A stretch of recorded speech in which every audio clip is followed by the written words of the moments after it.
Thank you for being here.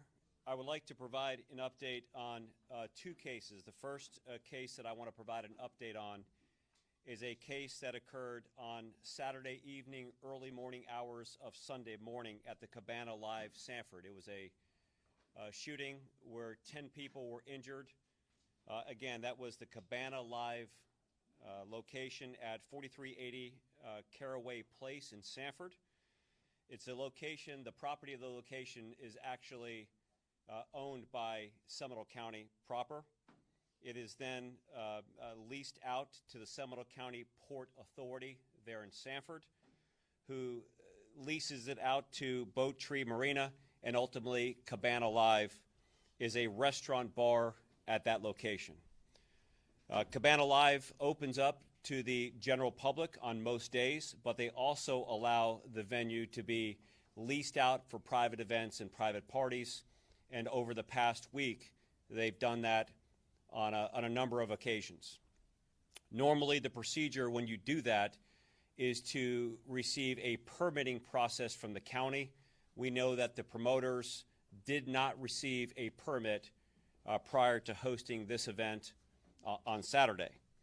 The event was an event that was targeting, it was labeled officially, and non-official word of the mouth is Nobody Leaves Sober Pool Party. It was a party that was set to start at 8 p.m. and end at 2 a.m. Sunday morning. There was a $10 cover charge, and the promoters of the event brought 10 armed security members to ensure that security at the event was being provided. On Saturday night, around 200 people showed up at the event, and the security was at the door checking IDs and then patting people down for weapons.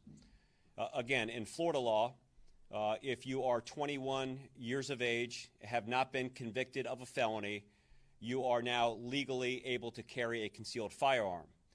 You can carry a concealed firearm into establishment that does the majority of their business in food, and that is the case at Cabana Live. Mostly deals with food. So legally, if somebody was walking in, they could carry a concealed weapon, whether they had a concealed weapon license or now with the new law that has been put into effect, permitless carry in Florida. But the promoters and the vendors did not allow firearms at the event, and the security officers on scene had reported multiple times that they had turned people away who they found to be in the possession of a firearm. They would escort them back to the car, and they would secure their weapon and ultimately come in. Again, 10 security officers, 200 people there, $10 cover charge, and a private event being conducted on Saturday, April 27th into the early morning hours of the 28th. At around midnight, a sergeant that was on routine patrol at the sheriff's office drove through the parking lot and saw a couple of hundred vehicles that were in the location, and then said, you know what, anytime so many people are gathering, alcohol is involved, it lends the potential for problems. So the sergeant initiated what's called an area patrol on behalf of the sheriff's office. This lets everyone know that they're in the area, they're checking out, and the sergeant asked for one additional unit, one deputy sheriff assigned to the north region of Seminole County in the Sanford area to join him at that location. That was about midnight. So large venue, party going on, no disturbance, deputy and a sergeant at the location in the parking lot, staying close by should anything go wrong. At around 30 minutes later, 12:30 in the morning, I think it's 12:27 in the morning exactly, the deputies are in the parking lot where they hear shots fired from the inside of the establishment. They immediately leave their vehicles, they run towards the entry level of the entry door, and they can't get in through the front door because obviously people are flooding out of the business. They work with the owner and operator of the property, and they find another way in through a back door. And as soon as they arrived on the scene, there are people still coming out. They're giving orders to get down on the ground. And one security guard at the location presents somebody, one of the shooters, that is already in handcuffs and presents them to the deputies that arrive on scene. And you'll see a little bit of video, and we can say that this particular security officer acted heroically on tackling a shooter who is actively in the process of firing weapons. So the first person we want to talk about is a 16-year-old that reports have already talked about, Christopher Eugene Bowie, and he is from Volusia County. I've had conversations with the Florida Department of Juvenile Justice Secretary Eric Hall and authorities in Volusia County, and there's no prior history on Christopher Eugene Bowie, meaning no arrest. He wasn't involved in the system. This is not a case where he was on anybody's radar of somebody to watch or areas of concern.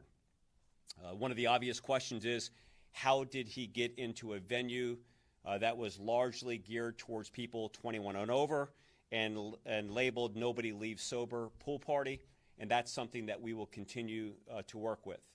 In addition to that, the state of Florida has sent their state agents that work with beverages and regulations under business regulations to actually come and provide an audit and a survey of this particular establishment. We know that Christopher Eugene Bowie was armed with a 9mm handgun. I'll show you some still photos and then a video of him producing that firearm. The firearm that he had was a Smith & Wesson 9mm that was legally purchased in Miami in 2018. Where the gun's been at for the past 6 years, we don't know, but we do know that the gun is not registered as stolen. And of course, the backstory on how Christopher Bowie got in possession of that firearm is something that we're going to look at as this investigation continues. There's another person who's identified at this particular location. So this isn't a case where Christopher Bowie is the only person firing rounds, likely resulting in 10 people being injured. You can see from the video, I can't see it from my angle.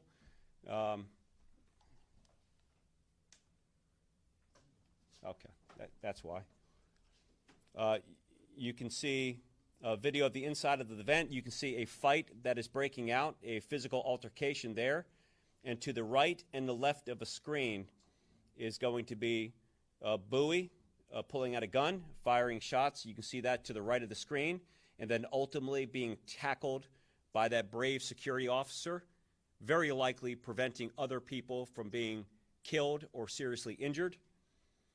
And then if we can play that back again, I want to draw your attention to the left side of the pool, the other side of the screen, and there's muzzle flash on that area as well.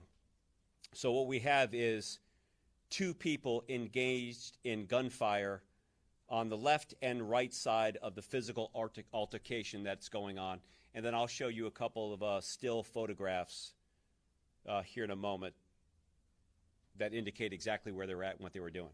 But I think you can see clearly the heroic actions of the security guard and what is likely another security guard picking the firearm off the ground and ejecting one live round of a 9mm round.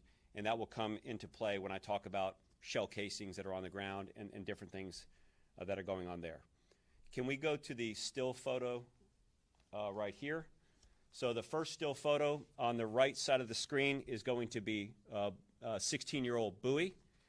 He is the first person that presents a firearm during this altercation. Again, physical altercation occurring inside the club, the venue. Bowie is the first to pull out the firearm. He's wearing a hooded jacket that's zipped up, and he fires 2 rounds right there.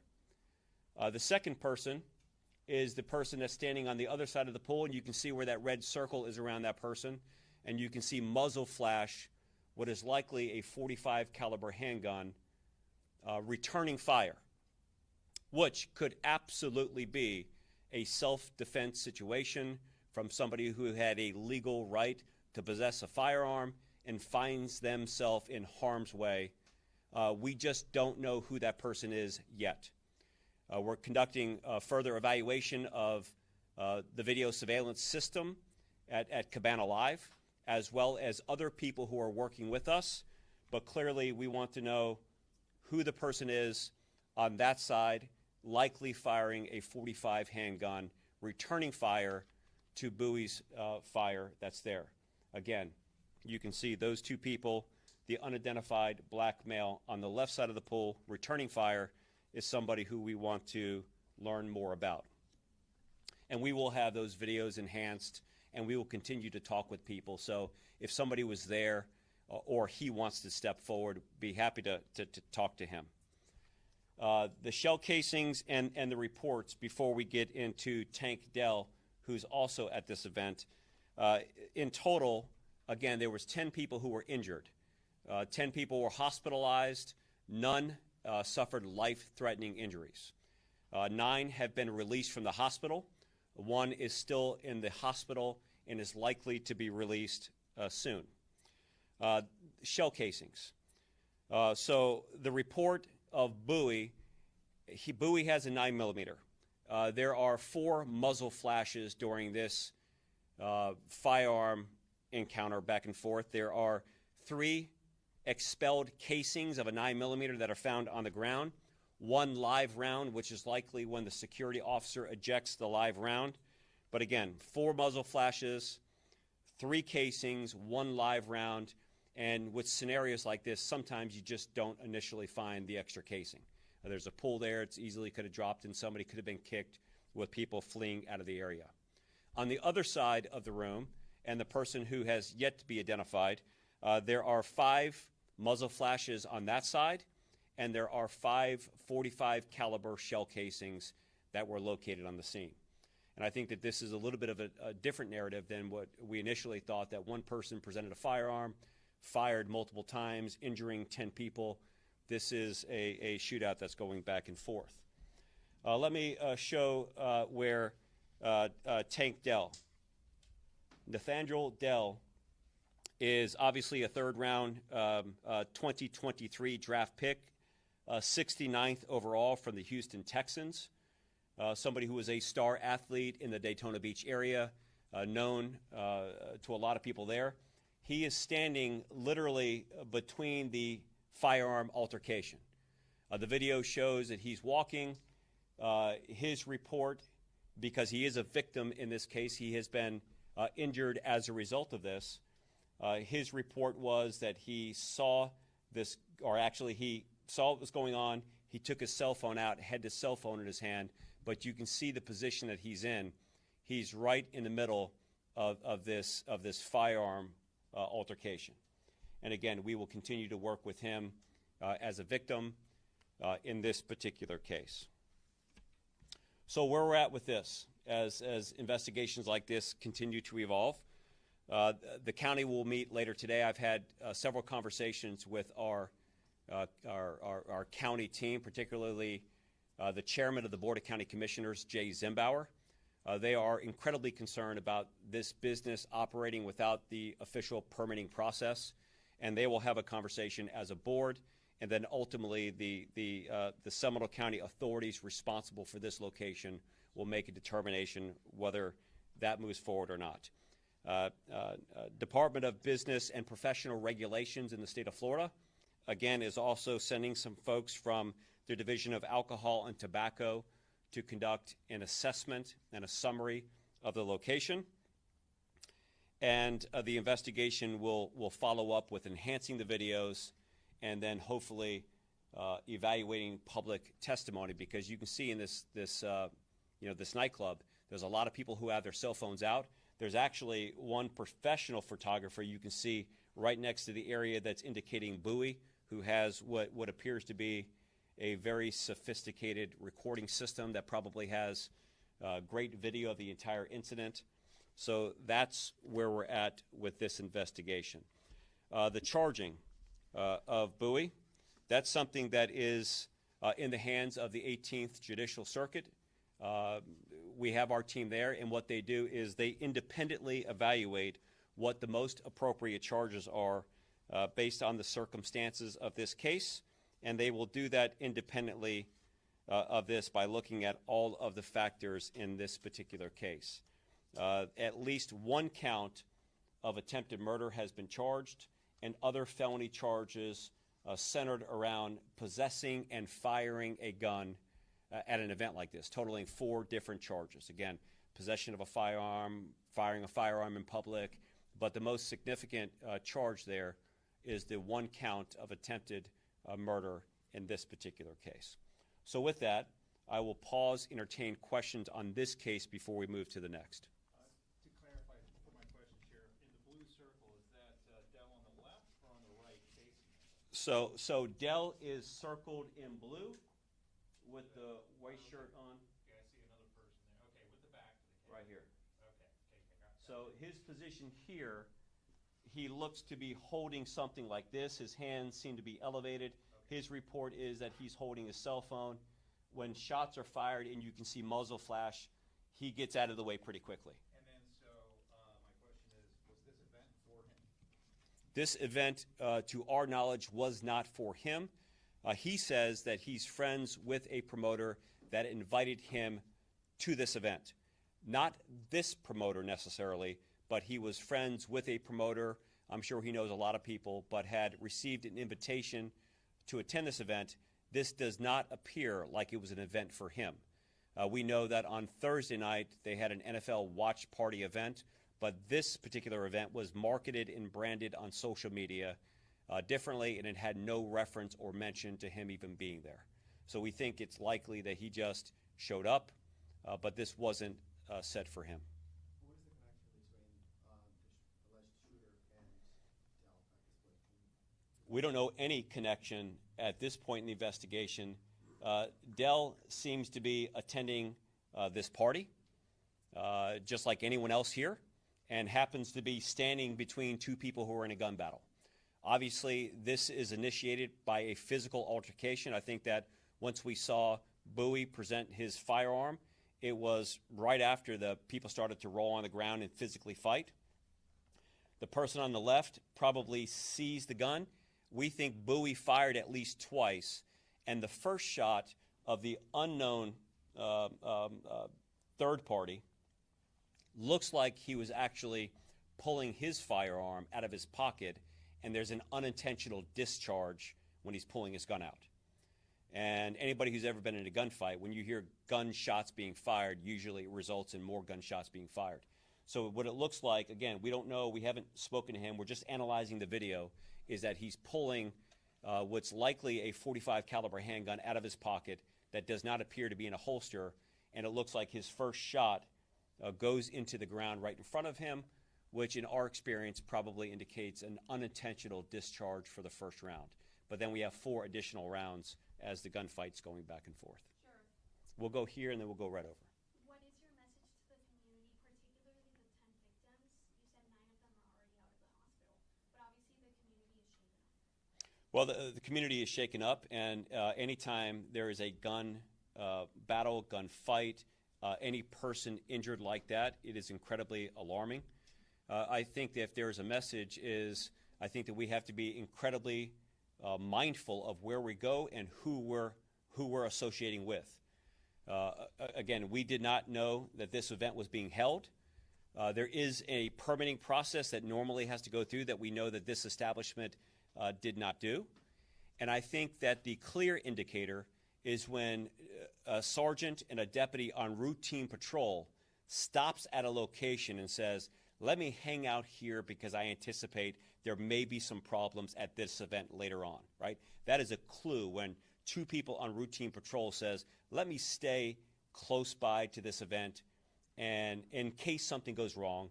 And clearly, it did. Not 30 minutes later, the deputies hear shots fired and are able to get on the inside. I can't emphasize this enough. The heroic actions of this security officer took a very dangerous situation and made it less significant than what the potential could have been. And eventually I will talk to him and I will congratulate him and I'll thank him for his courage and to be able to do that. But you remember from the video here, I mean, he literally tackled this guy from behind, brought him to the ground, and delivered him to us in handcuffs. So we have his gun, we have him in custody. Last question. Is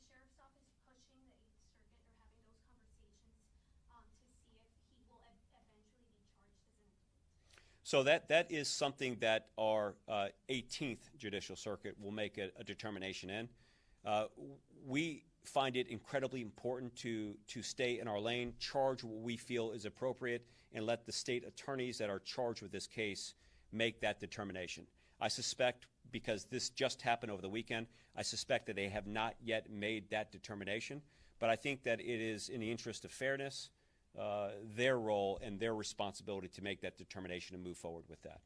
Sheriff, had the business gone through the proper permitting process, do you feel like that would have changed the outcome of what happened there that evening? Yeah. You know, I don't want to sensationalize this thing. I don't know if they would have went through the official permitting process if it would have changed anything. I think that having a permitting process is there for a reason. It gives it independent eye.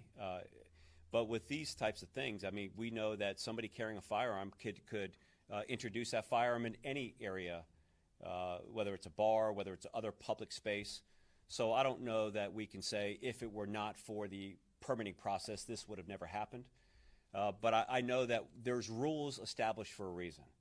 And I think that rules need to be followed. So I think that the county will be following up and kind of looking at that as well. And you say this stemmed from that physical altercation. Do we know why those two people were fighting, and if Bowie knew either one of those two people?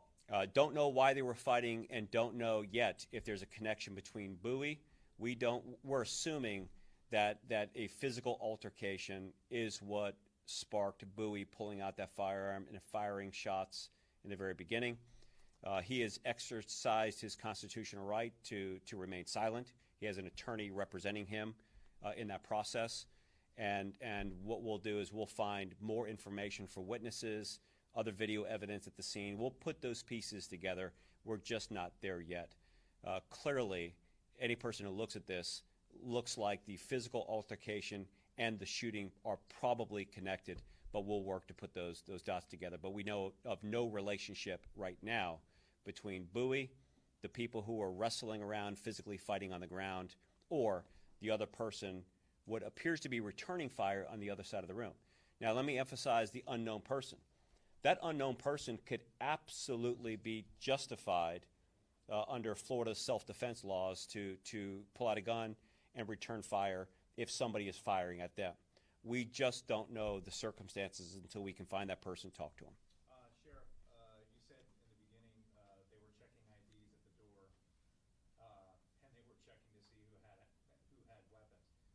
So we know at least the 16-year-old couldn't have had an ID to get in to drink, and he couldn't have legally possessed a handgun. Where did that get missed? So the handgun would probably be tied into the checking of ID. I mean, we know from this security group, and it seems like if you have 10 armed security officers for an event that's going to attract 200 people, it appears that you're doing your due diligence to have enough security on hand.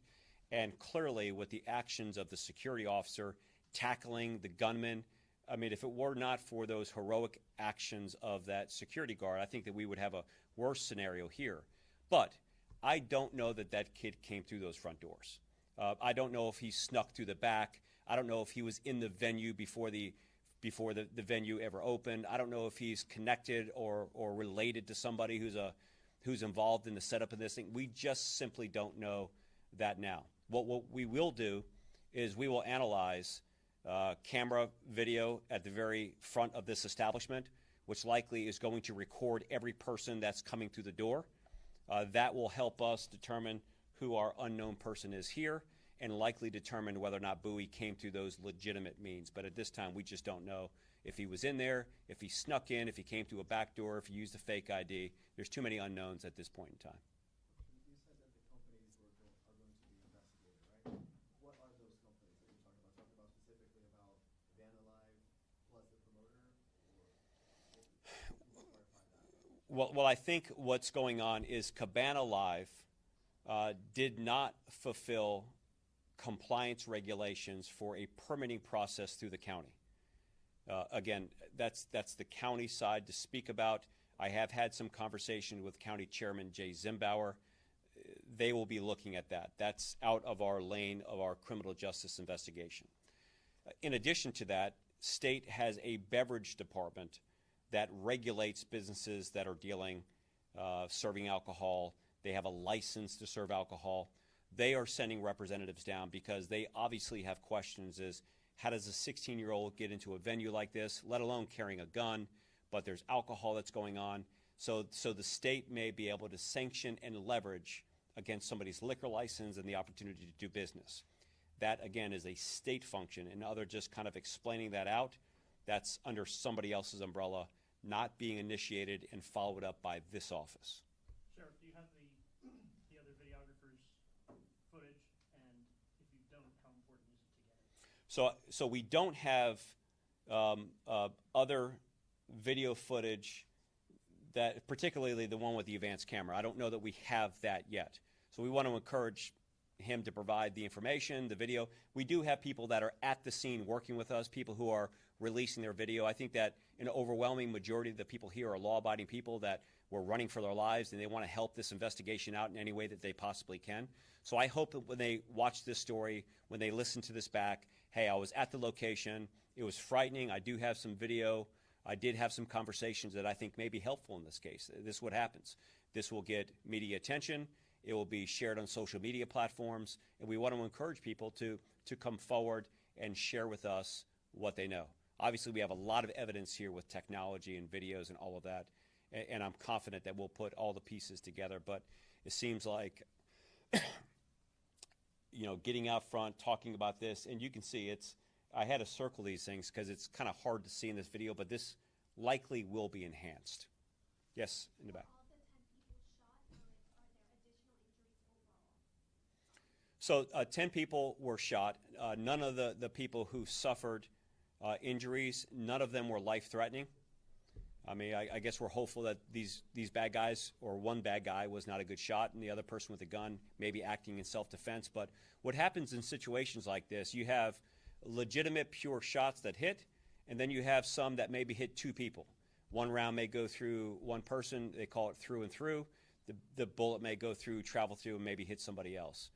I told you that the first shot from the unknown person that may have been acting in self-defense looked like there was an unintentional discharge because that first round looked like it hit the ground just feet in front of his body. That's likely to ricochet. So we will conduct full analysis of the rounds, the bullets, and all of that.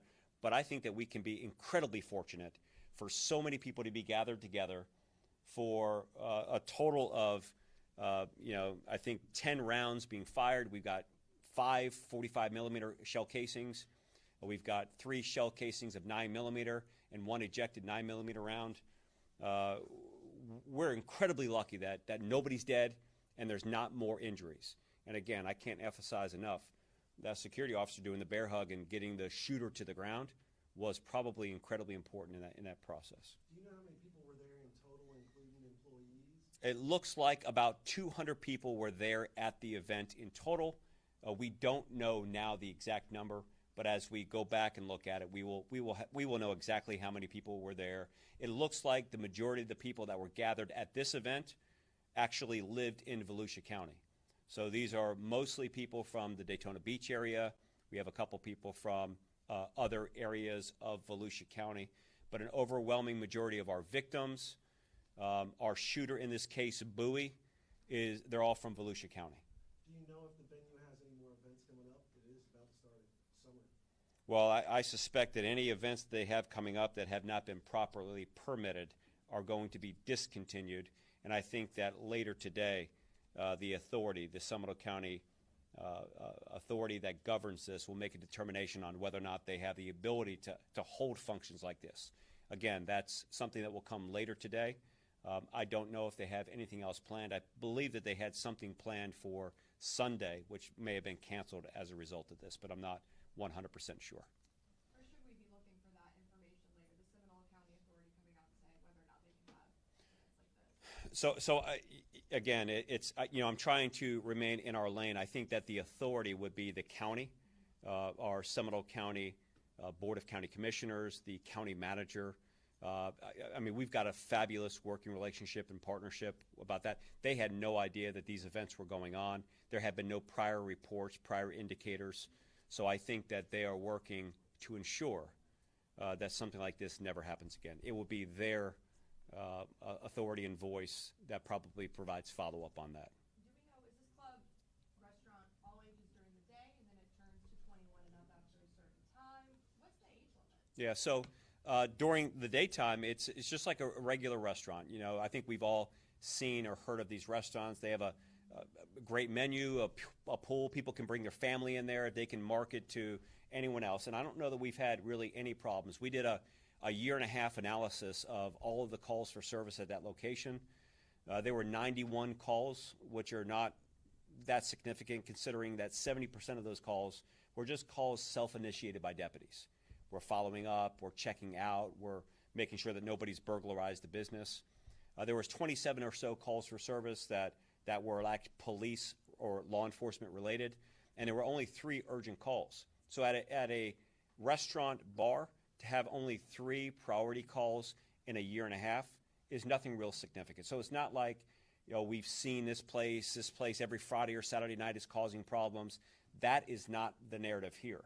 Now, their permitting is something completely different, but there's been no reputation of them holding events at that particular venue that raise questions and concerns. They do say, however, that in the evening hours, it's 21 and over. That this particular private event was, I believe, a 21 and over event, $10 cover charge going in.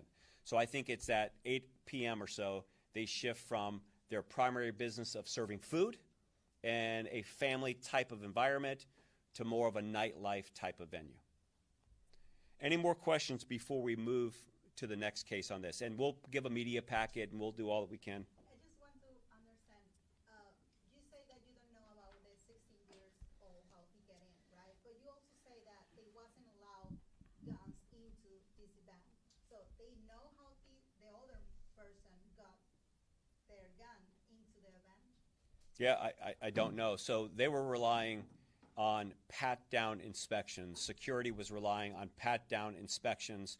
They weren't sending people through what we call metal detector or magnetometer. So they were patting people down. And look, you know, a pat-down search is only as good as your ability to do it. So it does not surprise me that someone was able to get in. Now, I think an important clarification here is, in the eyes of Florida law, it was not prohibited to carry a gun in an establishment that does the majority of their business with serving food. So carrying a gun in that location could have been absolutely legal. But their preference as a private event says no guns are allowed, and they were trying to monitor and regulate that to the best of their ability. How they got in is something that we'll know more about later, but at this point in the briefing, we just don't know. What is helpful in this case, though, is this is not a case where we feel like there's a dangerous person that is out there in the community, that there's a part of this investigation that needs to be wrapped up because the general public is in harm's way. We have Bowie, who's the instigator, the shooter, and the likely person facing criminal charges. The other person that we're looking for could have absolutely been acting in self-defense in that particular scenario.